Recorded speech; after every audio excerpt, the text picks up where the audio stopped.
Wanneer laas het jy die behoort aan gevoel gekry? Mens stap mos soms by 'n plek en jy voel net maar hier hoort ek. Wanneer laas?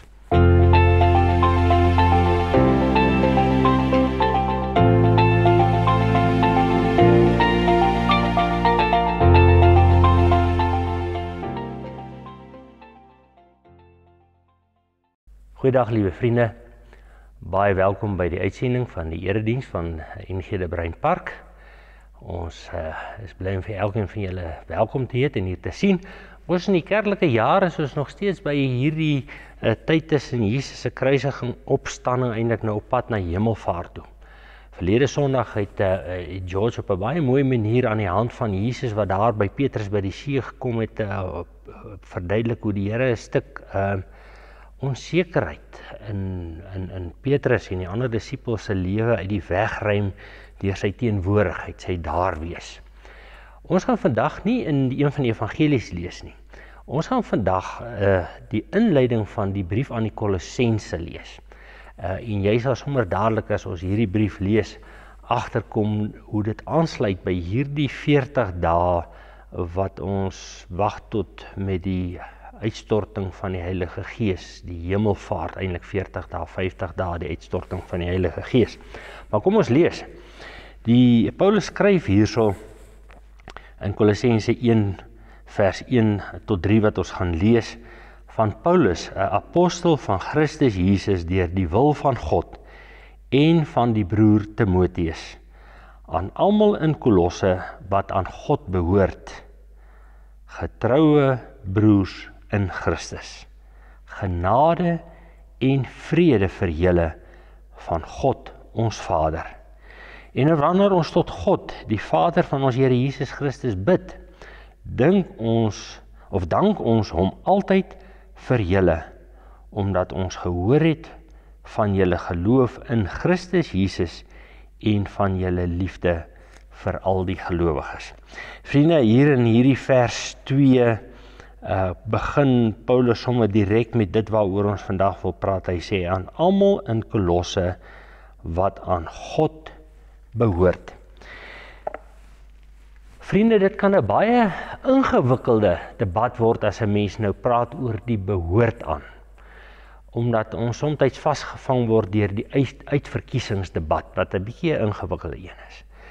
Maar as ons oor die woordjie behoort praat, oor die gedagte behoort aan, dan kry ons al die behoort aan baie vroeg in die Bybel. Trouwens, die psalmdigters praat nogal in 'n baie wye sin van behoort aan, as hy van ons praat as die wat geskep is, mense, die mensdom, die hele wêreld, die aarde behoort aan die Here, die volheid daarvan, die wat daarop woon, en dan praat hy van mense. Alles behoort aan die Here. So as die psalmdigter in verwondering voor die grootheid van God se skepping en van die grootheid van God staan, dan word hy aangespreek deur hierdie waarheid van alles behoort aan die Here.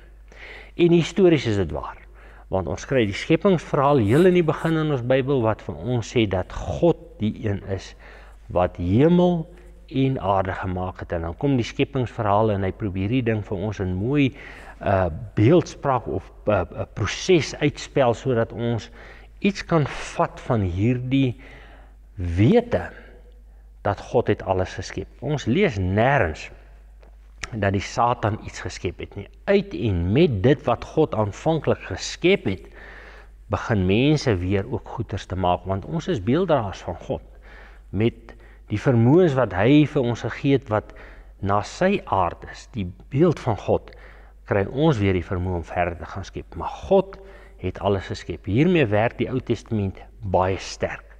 Daar's 'n ander lyn van behoort aan wat mense ook in die Ou Testament kry. Hierdie eerste lyn is die skepingsgedagte. Ons behoort aan hom want hy het ons geskep. Die ander lyn wat mense in die Ou Testament kry wat ook verder deurgetrek word na die Nuwe Testament toe, is die behoort aan omdat ons deel is van 'n spesifieke groep. En ons Ou Testament werk baie sterk met die gedagte van die volk Israel, hulle wat hierdie uitverkore volk van ons is. Maar in God se gedagtes is selfs hierdie uitverkore volk nooit 'n geslote groep en asof hierdie almal wat buite hierdie volk is nou verwerp is nie. Daar is Joodse leiers wat met die tyd hierdie ding begin verwrong het. Maar as mense boekie mooi gaan kyk ook in Levitikus en in Numeri en Deuteronomium, dan sien mens maar hierdie deel van God se volk wees was nooit geslote. Jy kon van buite af inkom in hierdie volk. Die voorwaarde was net dat jy in die verbonds rituele van hierdie volk moes deel word, en dit vir die mans dan besluit beteken dat hulle besny moes word om as hy die teken te dra van die inlywing in hierdie behoort aan.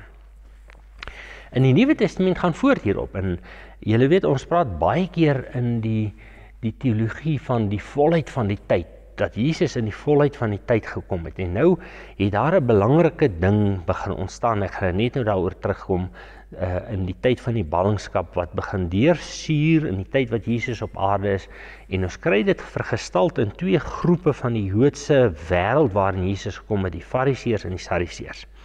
Die Sadduseërs wat soos die tradisie vir baie jare in Israel was, en die Joodse tradisie was, dat daar nie 'n opstanding van die dooies is nie. En in die Fariseërs kry ons hierdie ding, maar is daar nie tog iets soos 'n opstanding uit die dood nie? So die Fariseërs verteenwoordig in eintlik 'n nuwerige denkwyse in die Joodse wêreld, naamlik dat daar tog maar moontlik erns tog iets kan wees soos 'n opstanding uit die dood en die hoop wat daaruit steek. Maar kom ons gaan terug na die behoort aan. In die Nuwe Testament kry ons dit dat die Here Jesus Christus in Johannes hoofstuk 17 dan die gebed bid baie spesifiek vir sy disippels.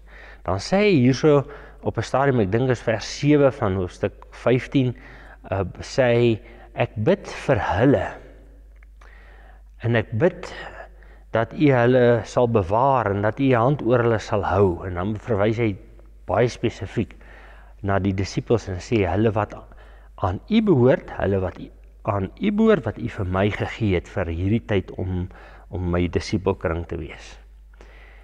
Maar in dieselfde hoofstuk gaan hy dan 'n bietjie 'n paar verse verder, ek dink is vers 14, dan sê hy, maar ek bid nie net vir hulle nie, verwysende na die disippels, ek bid ook vir hulle, dis weer 'n ander klomp mense, wat deur die woorde en die getuienisse van hierdie disippels tot geloof in u sal kom. Met ander woorde, as ons die Nuwe Testament sommer vroeg begin optel, hier waar Jesus nog voordat hy gesterf het en voordat hy opgestaan het, dan berei hy sy disippels daaroor voor dat julle behoort aan my, maar daar gaan ook mense wees wat deur julle woorde, deur julle getuienis weer ingeroep gaan word uit daardie wêreld daar buite waar baie ouens aan my behoort, maar wat so verblind is dat ons hulle opnuut weer moet inroep in hierdie kring van die behoort aan.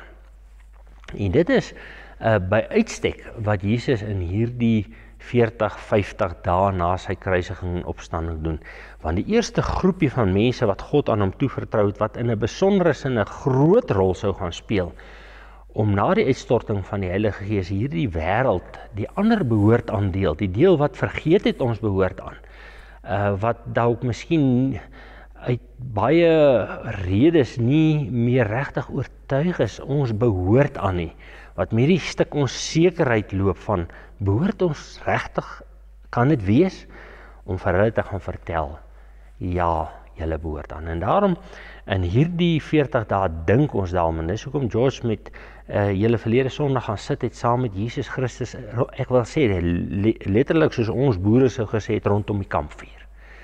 Julle weet ons by die kampvuur sit ons saam met daai mense wat die behoort aan mense is. Daar waar is ons kampstoeltjies nou so mooi uitgepak het en die vuurtjie brand op sy mooiste.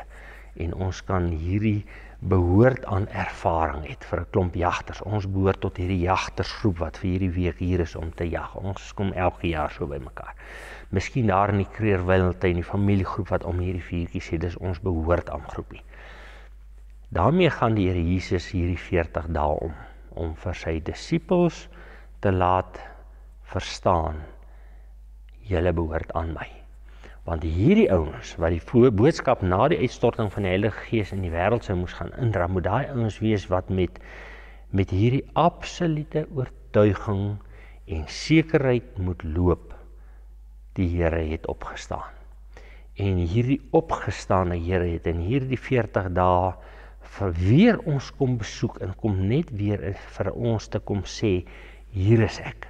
En daarom En die groot ding wat die behoort aan in ons bring is hierdie stuk gevoel, né? Daai stuk vrede wat so hard in ons hart gaan sit. En daarom in hierdie 40 dae doen die Here Jesus Christus verskriklik baie moeite om sy disippels te gaan besoek. Ons gaan volgende Sondag 'n bietjie praat oor Thomas. Maar kom ons praat maar 'n bietjie eers oor die ander geleenthede, hoe Jesus tussen sy disippels instap en vir hulle sê, vrede vir julle. Ons het 2 Sondae terug gepraat oor Maria, wat hierdie man se voete vashou, wat sy maar net dink dit is die tuinopsigter, en aanvanklik spreek die Here haar aan as mevrou, daai ver term. Maar wanneer die Here die oomblik raak lees, dan sê hy vir haar, Maria. En sy sê vir hom Rabboni, en dadelik kom hierdie ding van behoort aan op die tafel. As hy sê Rabboni, dan sê sy vir haar om leermeester, my Here, my leermeester. En vir ons as gelowiges, spesifiek in hierdie tyd tot die aanlooping van die Pinkster wat weer eintlik in 'n sekere sin vir ons kon sê, God kom in ons harte woon en stuur ons in die wêreld in koninkryk tyd toe, om te gaan vertel daarvan wat ons getuig van dit waarvan ons oortuig is. Ek wil vandag daarom vir jou die vraag vra. Hoe oortuig is jy nog dat jy deel is van hierdie groepie mense wat in 2025 deur die getuienis weer van die apostels ingenooi is in hierdie behoort aan groepie. Hierdie groepie wat hulle ten spyte van hulle gebrokenheid deur die genade van ons Christus Jesus die behoort aan groep is. Hulle wat Sondae in 'n kerk ergens sit en begroet word met genade vir julle en vrede van God ons Vader en die Here Jesus Christus. En dis hoekom ek in hierdie gedeelte in Kolossense nie net die inleiding gelees het waar hy sê van julle wat aan Christus behoort nie, maar dat hy ook hierso verder gaan en sê, genade en vrede vir julle, nie van waar af nie, nie van ons nie, nie van Paulus af of maar van God, ons Vader. Onthou jy waar ons begin? Ons het begin deur te sê, in die Ou Testament het hierdie almagtige God alles geskep. En die psalmdigters bely dit, dat die aarde behoort aan die Here, die volheid daarvan, die wat daarop woon, en dan moet jy verwys hy na die mense. En nou sê Paulus vir hierdie mense in Kolosse, die Nuwe Testamentiese kerk waarvan ek en jy ook deel geword het, al is dit 2000 jaar later, kom sê Paulus hierso, presies wat die Here in daai 40 dae vir sy disippels wil kom leer, genade vir julle en vrede van God, ons Vader. En dan sê hy, wanneer ons tot God die Vader van ons Here Jesus Christus bid, dank ons hom altyd vir julle, omdat ons gehoor het van julle geloof in Christus Jesus en julle liefde vir die gelowiges. Wat Paulus hier doen, is eintlik om te sê, ons het hierdie ding in ons lewe beleef, die ander apostels, ek, Paulus daar van die Damaskuspad af, hoe ons deel geword het van hierdie ons wêreld, waarvan ons deel geword het, om teruggeroep te word in hierdie wêreld wat ons eintlik van die skepping af is, skepsele van God, behoort aan God, het ons opnuut weer teruggekom in hierdie wêreld, en het ons ervaar dat hierdie God wat aan die begin hierdie skepping gemaak het en gesê het, maar is goed, weer hierdie skepping van hom terugroep en sê, genade vir julle en vrede vir julle. En dan sê Paulus, wie elke keer as ons hoor van julle liefde vir Christus en vir die ander medegelowiges, dan dank ons God. Waarvoor dank Paulus God? Paulus dank God, omdat hy weet, so waaragtig hy weet, want hy het hierdie 2 wêrelde van die Joodse godsdienst geken, na die wêreld van die tyd toe die genade van Christus aan hom verkondig is. Hy weet, dat die genade van God in Christus Jesus, sy skepsele uit die wêreld, en hy skryf dit hier van die mens van Kolosse, honderde kilometer, van waar Jesus aan die kruis gesterf het hierdie woord versprei. En as hierdie woord versprei, dan resoneer dit iets met van wat die mens in die skepping van die wêreld van God ontvang het. Die skepingswerk van God, behoort aan God, roep hulle weer terug. Hulle hoor daai stem. Ek wil amper die beeld gebruik. Kom ons speel nou maar so 'n bietjie met die stem, die roepstem, die ding wat ons soms hoor. Kyk, daar kan twee dinge met 'n kind gebeur as hy sy pa of sy ma se stem hoor. As 'n kind hier in 'n vertrek sit en hy hoor sy pa of sy ma se stem, kan hy een van twee reaksies wees. Dit kan hierdie twee kindertjies wees wat sy pa en ma vir hulle gesê het, of sy ma of pa vir hulle gesê het, hoor jy, ek gaan net gou by die buurman inloer, of ek gaan net gou ietsie vir ons by die dorp koop, speel julle nou soet hier, so hoor. En dan as sy pa hulle nog so lekker sit en speel en hulle hoor pa en ma se stem daar by die agterdeur, dan sê hulle, o, pa en ma is tuis. Né? Hulle is daar. Maar daar kan nog 'n knoeiery besig wees om te gebeur, en pa of ma kom besig vinniger terug as wat hulle verwag het. O, mag, hier's pa en ma se stem. Nou hierdie ouetjies wat laaste nou in die moeilikheid was, gaan nou skielik begin skarrel en goed wegsteek en moet 'n gesig opsit en miskien nog lieg ook. Maar die punt is van, of hulle nou met die goeie besig was of met die verkeerde wees, hulle het hulle pa en ma se stem herken. En dit is presies wat Paulus hierso eintlik kom bely. Hulle as apostels, en die hele handeling gaan daaroor hoe God deur die sprekende tale hierdie mense moes lei by die punt om te kom, om te hoor, maar God praat skielik die tale van ander volkere om hulle weer in te nooi. Hierdie skepsele van hom wat die Jode eintlik weg begin stoot het, trek God nou in sy genadeplan in. En daarom, my vriend, is jy seker daarvan dat die Here jou uit groot genade, sulke groot genade wat Paulus hierso moet bely en sê, ons dank God dat hy julle in Christus Jesus nader geroep het. Dat julle hierdie vredesboodskap, vrede vir julle, tot in Kolosse gehoor het. Glo jy dit?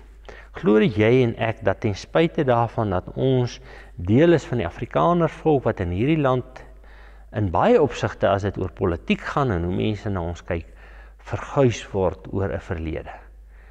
Dat die God in Christus Jesus, die Skepper God, ons as verguisdes en as mense met foute, sondaarmense, terugroep en sê, vrede vir julle. Geen verwyte. Kom na my toe. Almal wat moeg en oorlaai is, ook sondaars. Hy roep ons in.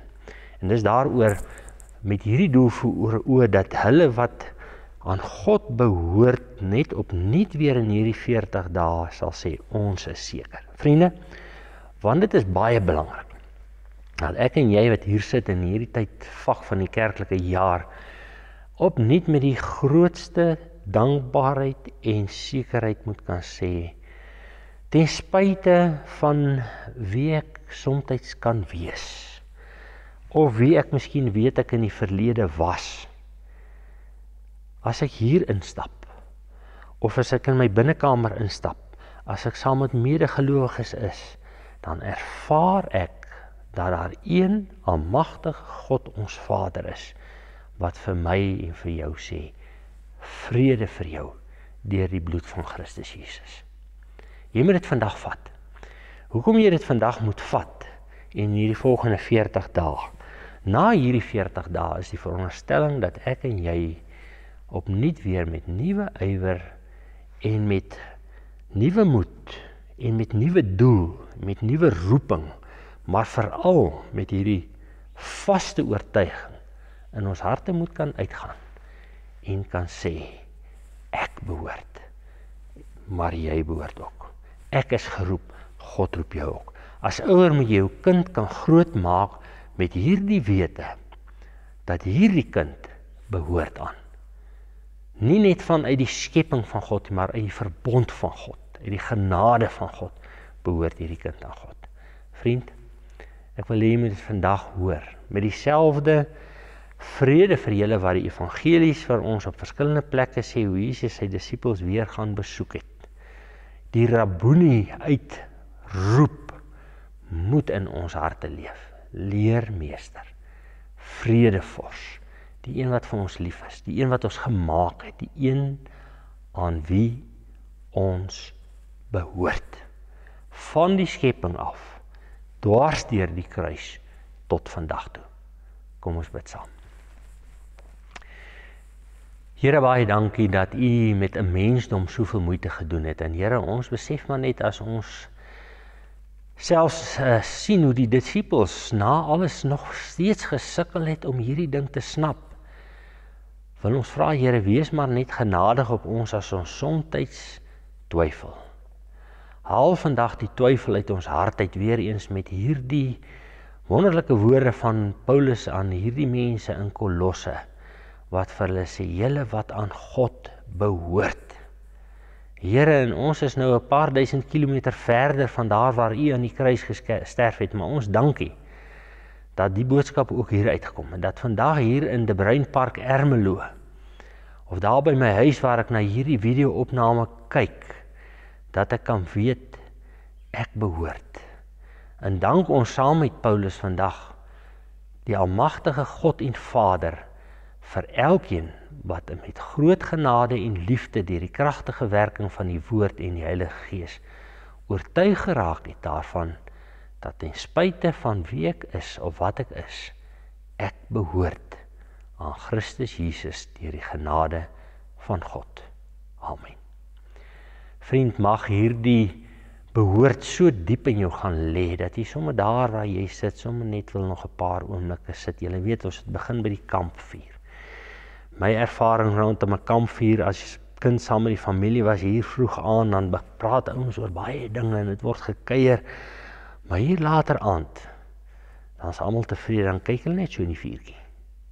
Dan raak dit stil, maar ons behoort steeds. En mag ons as kinders van die Here sommer iets van daai behoort aan belewe, waar ons is hier in die kerkgebou Sondag, Maandag, Dinsdag, Woensdag, waar jy ook is, dat daar een ding soos 'n paal bo water in jou hart mag bly leef. Ek behoort. Totsiens.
you.